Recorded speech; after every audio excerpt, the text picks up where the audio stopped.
কেন সবসময় শুধুমাত্র গাড়ির টপ এন্ড ভেরিয়েন্টে থাকে অ্যালয় হুইল আর লোয়ার ও মিড স্পেক ভেরিয়েন্টে থাকে স্টিল হুইল? কোনটা নেওয়া আপনার জন্য বেনিফিশিয়াল আসুন দেখি একটু ডিটেলে।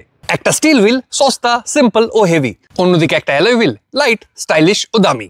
তবে শুধুমাত্র স্টাইলটাই এর আসল ফ্যাক্টর নয়, এর পেছনে আছে আরো কয়েকটা বিষয়। Number 1, weight reduction.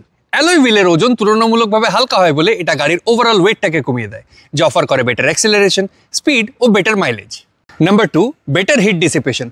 একটা অ্যালয় হুইল স্টিল হুইলের তুলনায় বেটার হিট ডিসিপেট করে, যেটা গাড়ির ওভারঅল ব্রেকিং পাওয়ারটাকে বেটার করে দেয়। নাম্বার 3 হলো বেটার কম্প্যাটেবিলিটি। একটা টিউবলেস টায়ারের সাথে একটা অ্যালয় হুইল অনেক বেটার কম্প্যাটেবল, যেখানে প্রপার সিলের অভাবে স্টিল হুইলে লিকেজ হওয়ার চান্সেসটা হাই থাকে। এটা তো ডিনাই করার কোনো জায়গায় নেই যে এটা অফার করে একটা বেটার লুকস এবং পরবর্তীকালে একটা হায়ার রিসেল ভ্যালু। তবে স্টিল হুইলেরও নিজস্ব কিছু স্পেশাল অ্যাডভান্টেজ আছে ইন টার্মস অফ কস্ট, রিপেয়ারেবিলিটি এবং অফ রোড ড্রাইভিং।